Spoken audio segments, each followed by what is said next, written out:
नमस्कार दोस्तों, मेरा नाम जय कुमार तिवारी है। मेरे YouTube चैनल में आपका स्वागत है। दोस्तों, जैसा कि आपको पता है कि उत्तर प्रदेश सरकार उत्तर प्रदेश में बिल्डिंग बायलॉज 2025 लेकर आने वाली है शीघ्र ही।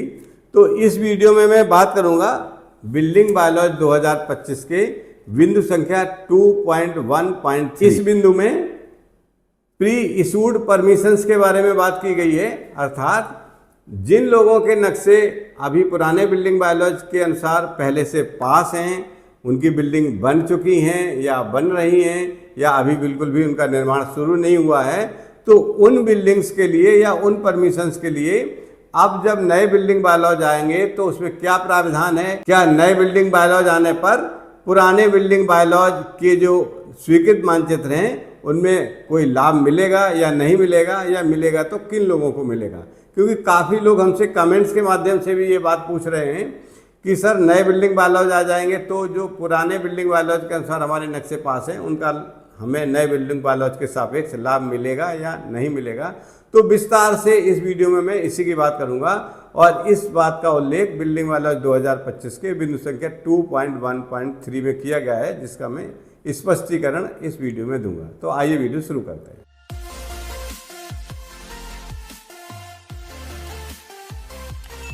दोस्तों, आप अपने स्क्रीन पर देखिए pre issued permissions and provisions for plots allotted by authority. तो इसका केवल एक पार्ट अभी हम ले रहे हैं जो प्री इशूड परमिशंस हैं, उसके बारे में क्या उल्लेख है आप देखिए। लिखा हुआ है इसके पॉइंट नंबर 1 पर, if land development oblique building construction is in progress and the work has not been completed within the validity or extended validity period of such permit, the said development oblique construction shall be governed by sanctioned map। पहला बिंदु ये है। इसमें क्या कहा गया है, इसके बाद दूसरे बिंदु पर बात अभी करेंगे। पहले बिंदु को एक्सप्लेन कर देते हैं। इसमें कहा गया है कि अगर कोई बिल्डिंग अभी निर्माणाधीन है, उसका काम पूरा नहीं हुआ है, मतलब work has not been completed, चाहे वो कोई लेआउट हो जो पहले स्वीकृत है या कोई बिल्डिंग का कंस्ट्रक्शन हो जो अभी निर्माणाधीन बिल्डिंग है और उसका नक्शा पहले से पास है, और उस बिल्डिंग के लिए जो नक्शा विकास प्राधिकरण से पूर्व में पास कराया गया था उस नक्शे की वैलिडिटी का पीरियड खत्म हो गया है, अथवा जो एक्सटेंडेड वैलिडिटी है, दोबारा से वैलिडिटी अगर एक्सटेंड कराई गई है उसका पीरियड भी खत्म हो गया है, और बिल्डिंग अभी कंप्लीट नहीं हुई है, उसका कंप्लीशन नहीं हुआ है। ऐसे केसेस में जो नक्शा पहले पास था उस नक्शे के प्रावधान ही लागू होंगे, नए बिल्डिंग बायलॉज का उसमें कोई भी लाभ नहीं मिलेगा। क्योंकि क्लियर इसमें लिखा हुआ है कि land development and building construction is in progress and the work has not been completed, उनके लिए यही प्रावधान है कि उनका जो पुराना नक्शा पास था उसी नक्शे के प्रावधान उन पर लागू होंगे, नए बिल्डिंग बायलॉज का उनको कोई लाभ नहीं मिलेगा। ये मैं दोबारा से आपको स्पष्ट कर दे रहा हूं। अब पॉइंट नंबर 2.1.3 के पार्ट सेकंड की बात करते हैं।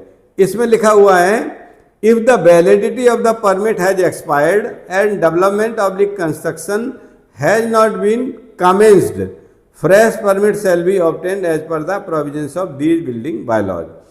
इससे स्पष्ट है कि अगर आपकी वैलिडिटी एक्सपायर हो गई है या जो एक्सटेंडेड वैलिडिटी है वो भी एक्सपायर हो गई है, और आपने अगर लेआउट है तो लेआउट पर कोई विकास कार्य शुरू नहीं किए हैं, या कोई बिल्डिंग है जिसका नक्शा पास था, वैलिडिटी खत्म हो गई और अभी तक बिल्डिंग का निर्माण करना आपने शुरू नहीं किया है, मतलब development oblique construction has not commenced, अभी तक शुरू नहीं हुआ है, ऐसे केसेस में fresh permit shall be obtained as per the provisions of these building bylaws.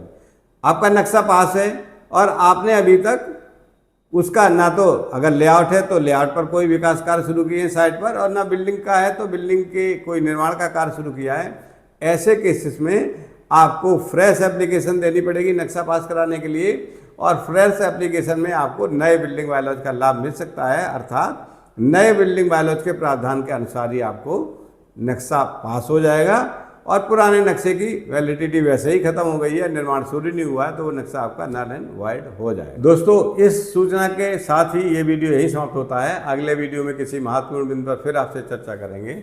नमस्कार।